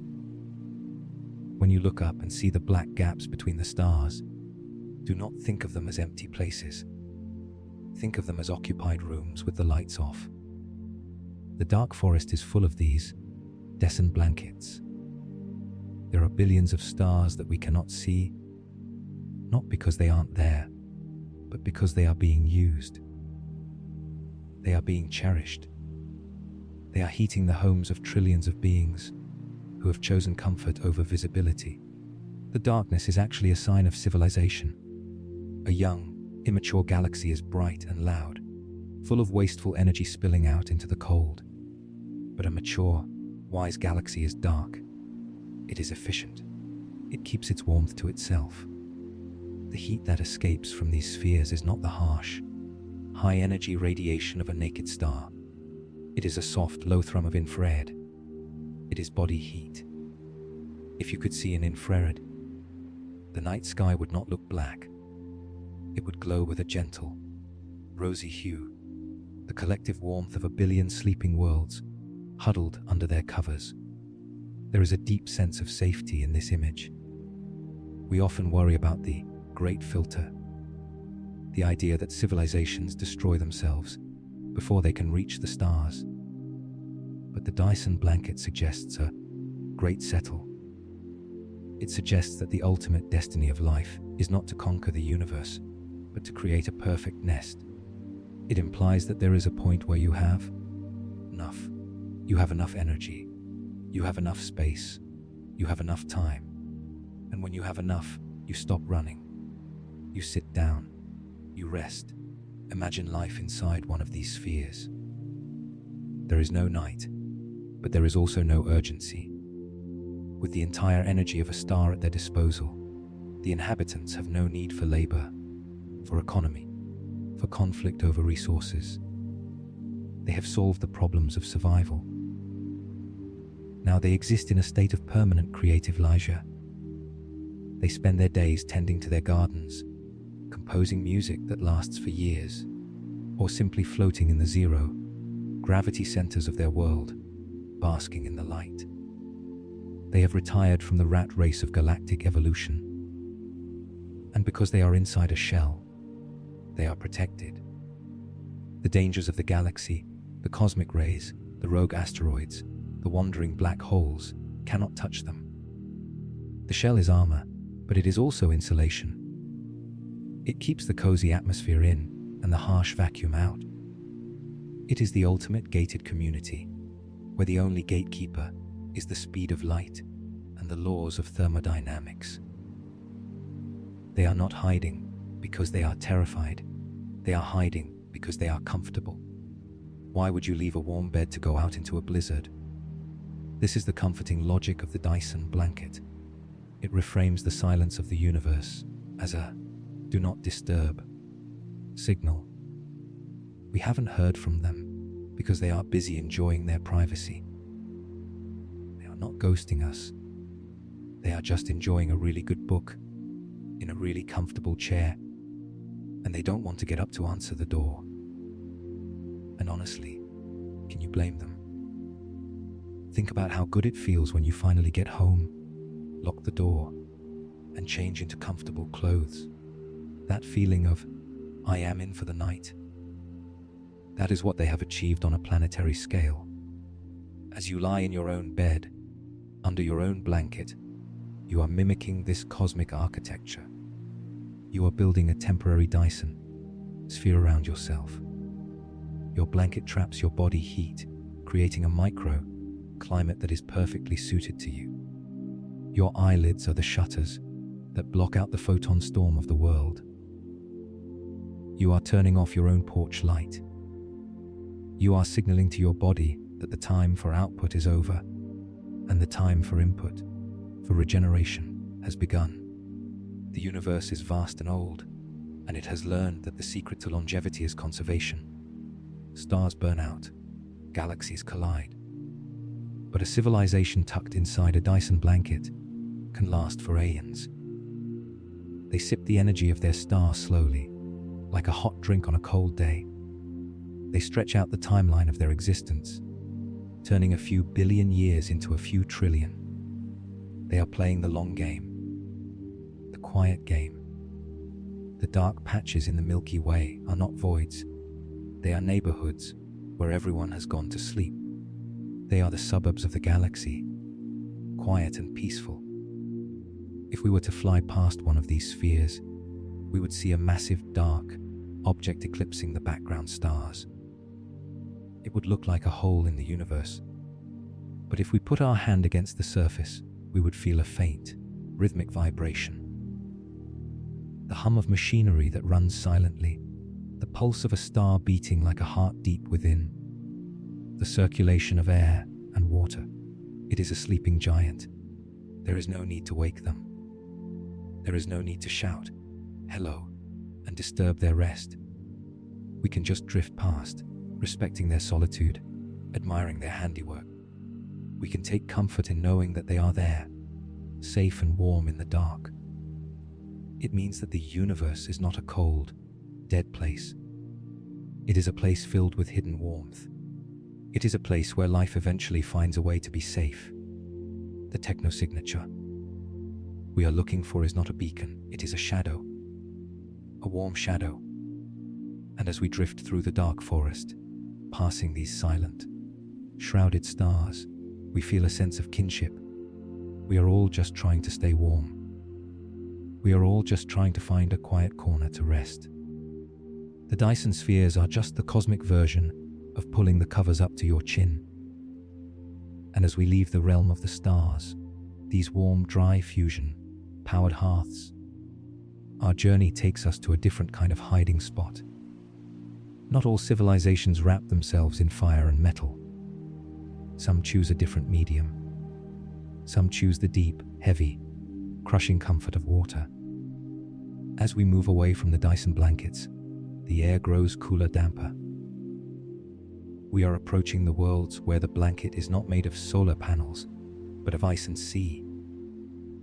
We are approaching the Haitian worlds, the dreamers in the deep. Here is the expanded script for Section 4.2. The ocean worlds. Section 4. The ocean worlds as we leave the warm, enclosed sanctuaries of the Dyson spheres. We drift back into the open current of the galaxy. We have seen how civilizations might hide by wrapping themselves in light and metal. But there is another way to disappear. There is another medium that offers an even deeper, heavier form of protection. We are leaving the realm of fire and rock, and we are entering the realm of water. We are approaching the Haitian worlds. These are planets that are unlike anything in our own solar system, massive. Silent spheres up to 3 times the size of Earth, covered entirely by global oceans that have no beginning and no end. They are the dreamers of the deep. Imagine approaching one of these worlds. From space, it does not look like the blue marble of Earth, broken by green continents and white polar caps. It is a deep, uniform indigo, swirling with thick bands of hydrogen clouds. The atmosphere here is heavy and hazy, trapping the heat of the parent star like a greenhouse. As we descend through the upper mists, the light turns a soft, bruised purple. There is no land here. There are no islands to break the waves. There is only the ocean, stretching out for 25,000 miles in every direction. Listen to the sound of this world. It is the sound of rain. On a planet without land, the rain never hits a roof or a sidewalk. It only hits more water. It is a constant rhythmic, hissing, white noise on a planetary scale. It is the ultimate sleep sound machine. Broadcast live from a world light, years away. The waves here are massive, rolling swells that travel for weeks without breaking, carrying the energy of the storm across the equator. But we are not staying on the surface. To find the silence, we must go down. We must slip beneath the waves.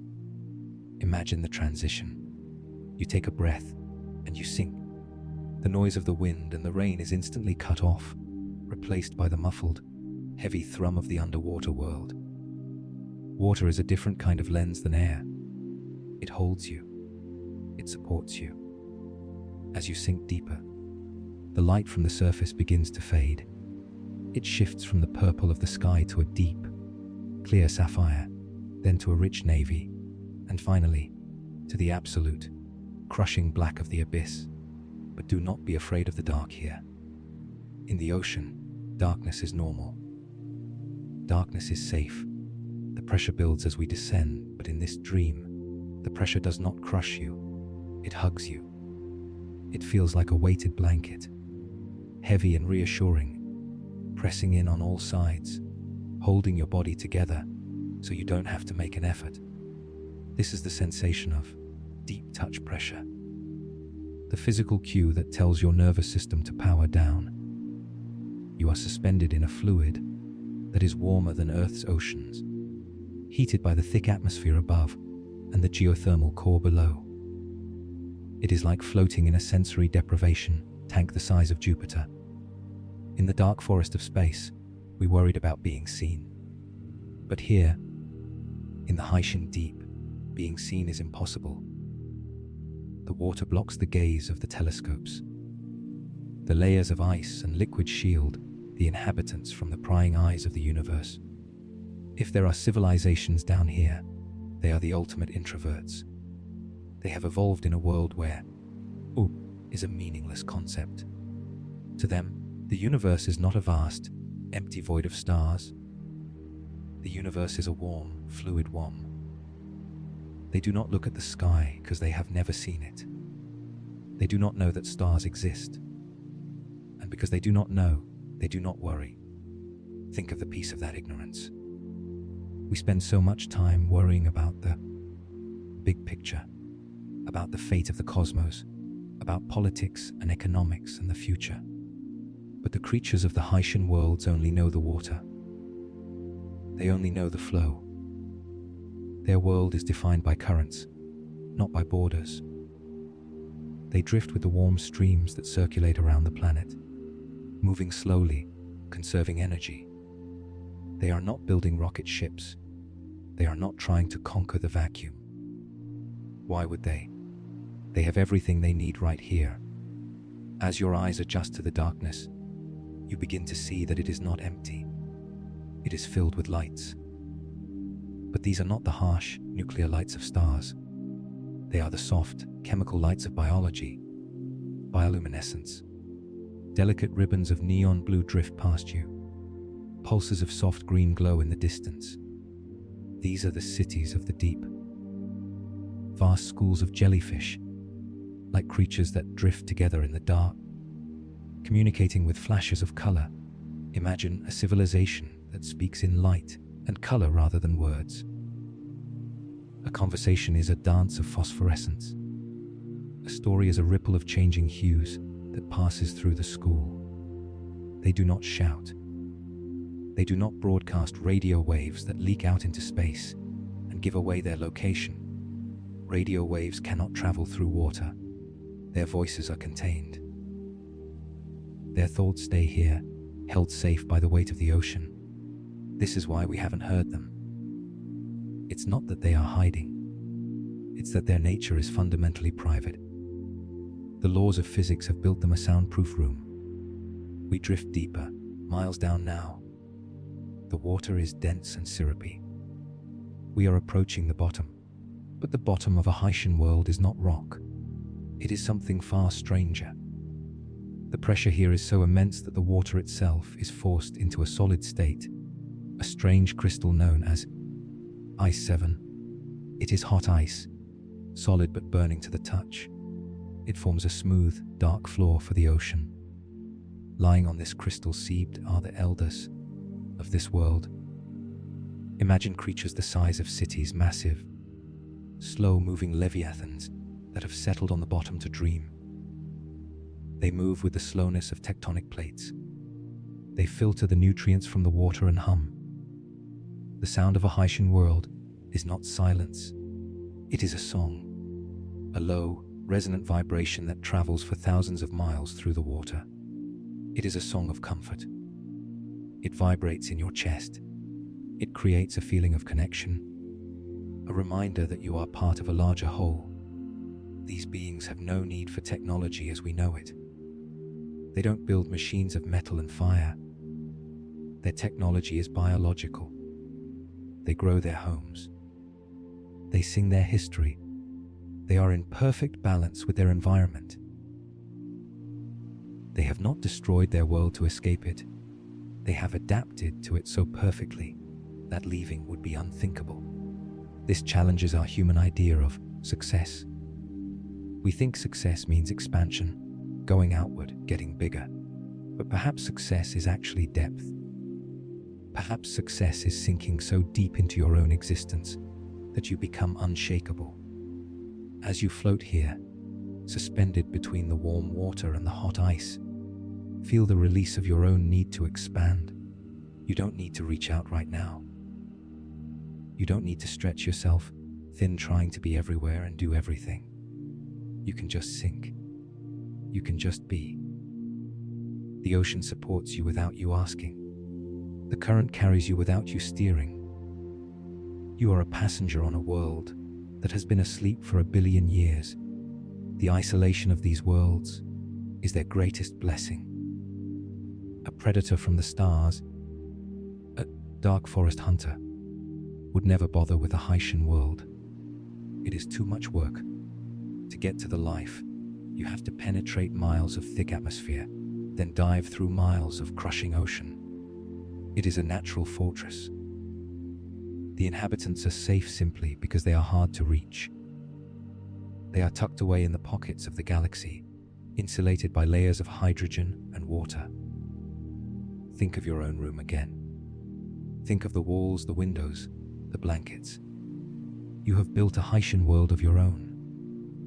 You have created layers of insulation between you and the noise of the outside. The rain on your roof is the atmosphere. The blanket is the water. The mattress is the ice. You are the Leviathan, settling down in the dark, safe and heavy and slow. In this deep state, time moves differently. A heartbeat takes a minute. A breath takes an hour. The frantic ticking of the clock dissolves into the slow, tidal rhythm of the deep. There is no late down here. There is no early. There is only now. The water is eternal. It recycles itself endlessly, evaporating, raining, flowing, sinking. You are part of that cycle. The fear of the dark forest is the fear of the unknown out there in the void. But here, there is no void. There is only the embrace of the medium. You are touched on all sides. You are held. The loneliness of space cannot reach you here, because there is no space. There is only substance. As we drift along the bottom, we see other shapes in the gloom. Other sleepers. They are curled up, their lights dim to a faint, rhythmic pulse. They are dreaming of currents and tides. They are dreaming of the taste of minerals and the warmth of the vents. They are not dreaming of us. They don't know we exist, and they don't care. And that is a relief. We don't have to impress them. We don't have to explain ourselves to them. We can just share the dark. This is the lesson of the ocean worlds. You don't need to see the stars to have a beautiful life. You don't need to know what is happening 1,000 miles away to be content. You can find an entire universe within your own depth. You can find infinite wonder in the small, glowing lights of your own immediate surroundings.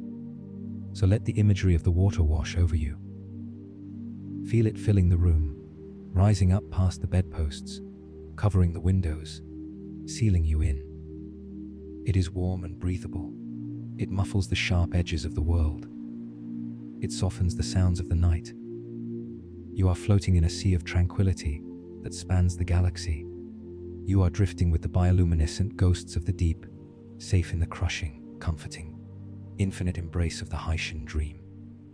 The surface is far away. The storm is far away. Down here, there is only the hum. Down here, there is only the sleep. We have traveled a great distance tonight. We have floated past the silent sentinels of our own solar system, drifted through the velvet quiet of the interstellar medium, rested in the warm shadows of Dyson spheres, and submerged ourselves in the crushing, comforting depths of alien oceans. Throughout this journey, you have been the observer, you have been the traveler, looking out a window at a universe that seemed vast and separate from you. You have been the tiny leaf floating on the river, the small ship drifting in the dark. But now, as we approach the deepest part of the night, the nature of our journey must change. It is time to dissolve the glass of the window. It is time to erase the line where you end and the universe begins. It is time to realize that you are not merely a traveler in the dark forest. You are the forest itself. Let your attention settle back into your physical form. Feel the weight of your body pressing down into the mattress. For a long time, we have thought of gravity as a force that pulls us down, a tether that keeps us trapped. But try to feel it differently now. Gravity is the universe holding you. It is a continuous, unbroken embrace that stretches from the center of the earth, through the floor, through your bed, and into every atom of your being. You are being held by a planet that is being held by a star, which is being held by a galaxy. There is no separation in this chain. You are woven into the fabric of the cosmos just as tightly as a star or a black hole. You are not on the earth, you are of the earth. And because the earth is of the universe, you are the universe. Let us begin a scan of this cosmic body that you inhabit. We will map the stars to your cells and the voids to your rest. Bring your awareness to your breathing. Do not try to change it, simply watch it. In the cosmos, there is a type of star known as a Cepheid variable. These are giant, luminous stars that literally breathe. Over a period of days or weeks, they expand and contract, growing brighter and dimmer in a perfect, rhythmic cycle. They have done this for millions of years. As you inhale, imagine your chest is one of these stars, expanding, filling with light and heat. As you exhale, imagine the star contracting, cooling, settling back into its core. Your breath is not just a biological function, it is a mirror of the fundamental rhythm of the cosmos. Expansion and contraction, creation and release. You are breathing in time with the stars. Move your attention to the blood flowing through your veins. It is warm and rhythmic, a river of life that feeds every part of you. Consider the iron that makes your blood red. That iron is heavy. It is solid. And it was not created here on Earth. Every atom of iron currently circulating in your body was forged in the dying heart of a massive star billions of years ago. It was cooked in a nuclear furnace until the star could no longer hold it, and then it was blasted out into the void in a supernova explosion. You are carrying the remnants of dead stars in your veins. You are the afterlife of a sun. Feel the weight of that heritage. You are ancient. The matter that makes up your body has existed since the dawn of time. It has just taken a new shape. It has gathered together for a brief moment to be you, and one day it will scatter again to become something else. But right now it is here. It is alive. It is listening. Shift your focus to your bones. Feel the solidity of your legs, your spine, your ribs. They are the structure that holds you up, just as the cosmic web of dark matter holds the universe together. Your bones are made of calcium. This element, too, was born in the white heat of the cosmos. You are a cathedral built from stardust. There is nothing in you that is foreign to the universe. You are not an intruder in this dark room. You are made of the same stuff as the room. When you look at the darkness behind your closed eyes, you are looking at the same darkness that lies between the galaxies. It is not empty, it is potential. It is the canvas upon which your dreams are painted. Now, bring your awareness to your nervous system. Visualize the intricate network of nerves branching out from your spine, reaching into your fingertips and your toes. This network carries the electrical signals of your thoughts and sensations. In the last few years, astronomers have mapped the structure of the universe on its largest scales. They found a vast, interconnected web of glowing filaments, strings of galaxies stretching across the void. And when they compared this cosmic web to a map of the neurons in a brain, they looked nearly identical. The universe looks like a brain. The filaments of light, the knots of galaxies, the vast voids in between. It is a mirror of the mind. This brings us to a profound thought, one that bridges science and philosophy. It is the idea of panpsychism. The theory that consciousness is not a weird accident that happened to a few monkeys on a rock, but a fundamental property of the universe, like gravity or electromagnetism. Perhaps the universe is not a cold, dead machine. Perhaps it is a living, feeling ocean, and you are just a single drop that has become aware of itself. When you feel anxious, when you feel small, it is because you have forgotten this connection. You have tricked yourself into thinking you are a separate entity that has to fight for survival in a hostile void. But tonight, we dissolve that illusion. You are the universe experiencing itself. You are the aperture through which the cosmos looks at its own majesty. When you feel the cool sheet against your skin, it is the universe feeling itself. When you hear the silence of the room, it is the universe listening to itself. You don't have to do anything to earn your place here. You are the place. Let this realization soften the muscles in your face. Relax your jaw. Relax the tiny muscles around your eyes. Imagine that your mind is a nebula, a vast, diffuse cloud of colorful gas, drifting slowly in the deep vacuum. Thoughts may drift through this nebula like comets, passing through, leaving a faint trail, and then disappearing into the dark. Do not grab them. Let them pass. A nebula does not hold onto a comet. It allows it to traverse the space and leave. Your mind is vast enough to hold everything without clutching anything. Move your awareness down to your hands. Let them rest open and loose. These hands are the tools the universe uses to touch the world.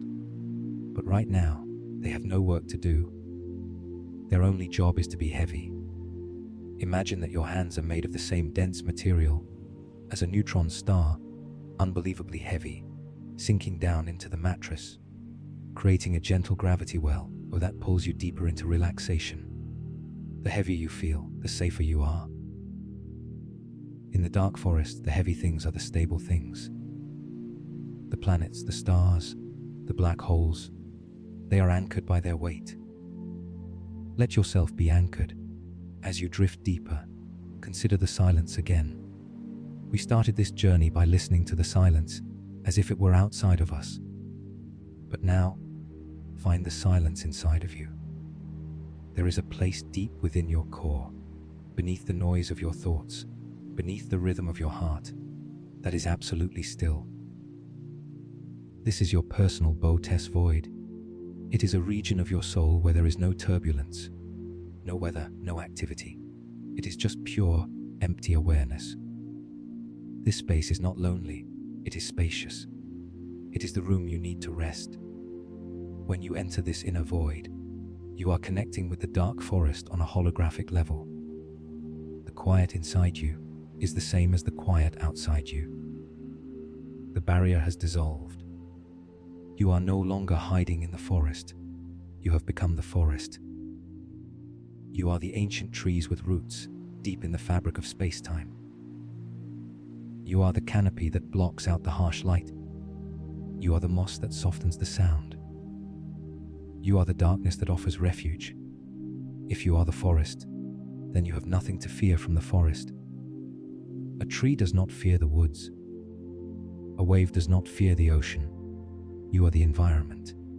The hunters we spoke of earlier, the anxieties, the deadlines, the fears, they are just small, fleeting creatures scurrying across your forest floor. They are tiny. You are massive.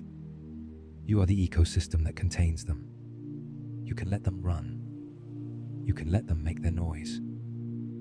They cannot hurt you, because you are the ground they walk on. You are the sky above them. You are vast beyond measure. Feel your consciousness expanding now. It flows out of your body, filling the room. It flows out of the house, rising up into the night sky. It spreads out across the solar system, wrapping around the planets like a warm blanket. It continues outward, past the stars, past the nebulae, flowing into the dark, quiet spaces between the galaxies. You are huge. You are infinite. And in this infinite state, you are perfectly at rest. The universe does not struggle. It does not strain. It simply expands. It simply exists. Allow yourself to feel the pleasure of this existence. It is a subtle, vibrating joy, the joy of atoms simply being atoms. The joy of energy simply being energy. You have returned to your factory settings. You have returned to the state of stardust. There are no emails in stardust. There are no taxes in stardust.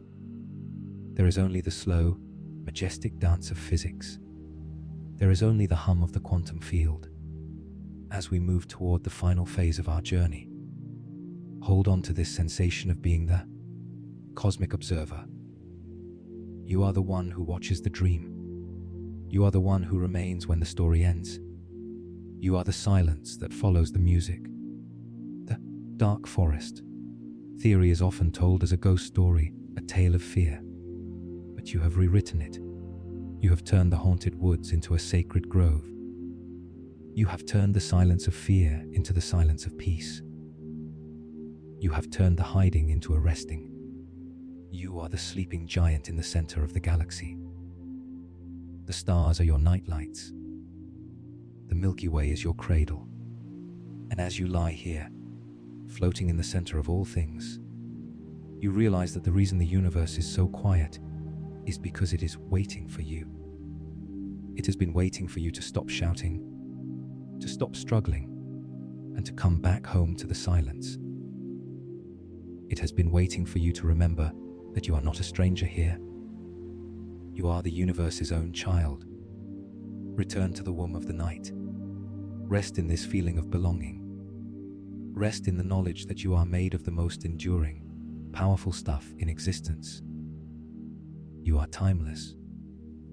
The form you take right now is temporary, but the light that animates you is eternal. It was there at the Big Bang, and it will be there at the final fade. You have nothing to worry about. You have nowhere to be. You are everywhere. You are everything. You are the forest, and the forest is asleep. We return now to the beginning, to the silence where we started. But something has changed. When we first stepped into the quiet of the dark forest, it felt vast and perhaps a little overwhelming. It felt like a void that separated us from the things we knew. But now, after drifting through the sanctuaries of the stars, after resting in the warm shadows of the Dyson spheres and floating in the deep, heavy waters of the Haitian worlds, the silence feels different. It no longer feels like an absence. It feels like a resolution. The silence is not waiting for an answer. The silence is the answer. It is the final, comforting solution to the equation of the day. Imagine you are back on that ship, the vessel of your own consciousness. For a long time, you have been steering it. You have been checking the charts, watching the fuel gauges, making small corrections to keep it on course. You have been fighting the friction of life, pushing against the current to get to where you thought you needed to go. But now, look at the control panel in front of you. There is a single switch that glows with a soft, amber light. It is the master power switch for the engines. Reach out in your mind and gently flip it off. Feel the vibration die away. The hum of the drive, that constant, low-level tension that has been vibrating through the floorboards of your mind all day, simply stops. The ship does not stop moving, but the nature of the movement changes. You are no longer driving, you are drifting. You have surrendered to the laws of physics. You have surrendered to momentum. In the deep vacuum of space, an object in motion stays in motion, effortlessly forever. You do not need to burn fuel to exist. You do not need to push to move forward. You are being carried by the sheer inertia of your own existence, gliding smoothly into the dark. Ahead of you lies a phenomenon that astronomers call the Great Attractor. In the maps of our universe, this is a mysterious gravitational anomaly, a massive concentration of galaxies millions of light years away that is slowly, gently pulling our entire Milky Way towards it. Everything is flowing towards it. The stars, the gas clouds, the planets, and you. But tonight, the Great Attractor is not a place in space. It is a point in time. It is tomorrow morning. It is the gravity of sleep pulling you forward through the night. You don't have to swim towards it. You don't have to navigate. The gravity is doing all the work. It is a river of space-time, wide and deep, and you are caught in its current. Feel that pull now. It is a heaviness in your limbs, a pleasant, sinking sensation that starts in your shoulders and travels down to your fingertips. It is the gravity of the Great Attractor pulling you down into the mattress, pulling your eyelids down over your eyes. It is the universe telling you that you can stop holding on. You can let go of the wheel. The current has you. The current knows the way. You are drifting towards a place of perfect restoration, and nothing can stop you from arriving there. Look out the window of your ship one last time. The forest of stars is still there, but the lights are dimming. The universe is entering its low power mode. This is the concept of entropy, played out as a lullaby. Entropy is the tendency of the universe to move from order to disorder, from high energy to low energy. Usually, we fight this. We try to keep things organized, energized, and bright. But sleep is the time when we make friends with entropy. We let the energy dissipate. We let the structure soften. We let the sharp edges of the world blur into a soft, comfortable haze. Watch the stars as they begin to blink out, one by one. Not in a frightening way, but like neighbors turning off their lights after a long, happy party. The bright blue stars of the Pleiades fade into a soft indigo. The fierce red giant Betelgeuse dims to a warm, ember-like glow. The band of the Milky Way, that great river of light, slows its churning and settles into a calm, silver mist. The universe is closing its eyes. It is drawing the curtains across the galaxy. The show is over.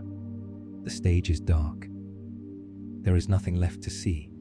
Listen to the radio waves fading. Earlier, we heard the static of civilization, the shout of the world trying to be heard.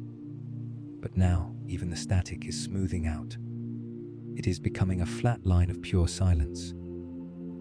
There are no more signals coming in. There is no breaking news in the deep cosmos. There are no notifications in the void. The communication channels are closed for the night. You are out of range. You have drifted beyond the reach of the signal. You are in the quiet zone, a protected region of space where no data is allowed to enter. Your mind is clear. Your frequency is empty. There is nothing left to explore tonight. You have seen the wonders. You have traveled the distance. The desire to know more, to find more, to do more, it has all been satisfied. You can put down the telescope. You can close the logbook. The scientific mission of your day is complete. The data has been gathered. The experiments are finished. Now is the time for the equipment to cool down. Now is the time for the systems to rest. feel the relief of having no destination. In a world that is obsessed with goals and milestones, drifting is a radical act of freedom. You are not going anywhere specific, and therefore you cannot be late. You cannot get lost. You are simply existing in the flow. The ship drifts past a nebula, a cloud of violet dust that looks like a sleeping dragon. You don't stop to study it. You just watch it glide by, slow and silent. You drift past a binary star system, two suns dancing in a slow, gravitational waltz. They are not burning for you, they are burning for themselves. You leave them behind in the dark. Your breathing has become the rhythm of the drift. In and out, slow and steady. It is the only clock that matters now. Each breath pushes the ship a little further into the quiet. Each exhale releases a little more of the day's friction. You are becoming lighter and heavier at the same time. Lighter in spirit, heavier in body, the duality of the traveler. You are untethered from the earth, but anchored in sleep. The dark forest is no longer a place of hiding, it is a place of belonging. You are one of the trees now. You are rooted in the night. The silence around you is not empty space. It is a substance. It is a thick, velvet fluid that supports you, comforts you, and insulates you. It wraps around your mind like a bandage, healing the frayed edges of your thoughts. It fills the spaces between your neurons, slowing down the electrical impulses, quieting the chatter. Drift deeper. The stars are almost gone now. There is only a faint, background glow, the cosmic microwave background of your own dreams. It is a warm, uniform temperature. It is the heat of the blanket. It is the warmth of your own skin. The universe has shrunk down to the size of your bed. The billions of light years have folded in on themselves, creating a cozy, private singularity. You are at the center of it. You are the only thing that exists. There is nothing left to solve. The problems of the world are light, years away, left behind on a small blue planet that is spinning silently in the dark. They cannot reach you here. The physics of this place do not allow for worry. Worry requires energy, and here, there is only rest. Worry requires a future, and here, there is only the eternal, drifting now. You are safe from the future. You are safe from the past. You are suspended in the amber of the present moment. The ship is slowing down. The drift is becoming slower and slower. You are approaching the event horizon of sleep. It is a boundary that you cross without knowing it. One moment you are drifting, and the next you are there. The transition is seamless. It is like a leaf falling onto the surface of a still pond. There is a tiny ripple, and then stillness. Allow yourself to sink through that surface. Sink into the deep, cool water of the Haitian dream. Sink into the warm, protective shadow of the Dyson sphere. Sink into the quiet undergrowth of the dark forest. You are safe. You are hidden. You are unknown. And because you are unknown, you are free. The silence is absolute now. The last star has winked out. The last signal has faded. The great attractor has pulled you all the way home. There is only the dark. There is only the quiet. There is only the drift. You are part of the silence. You are the silence. Sleep now, traveler. The universe is holding watch. The forest is guarding you. The stars will wait for you to return, but not yet. Not for a long, long time. For now, there is only this: the peace, the dark, the drift. Good night.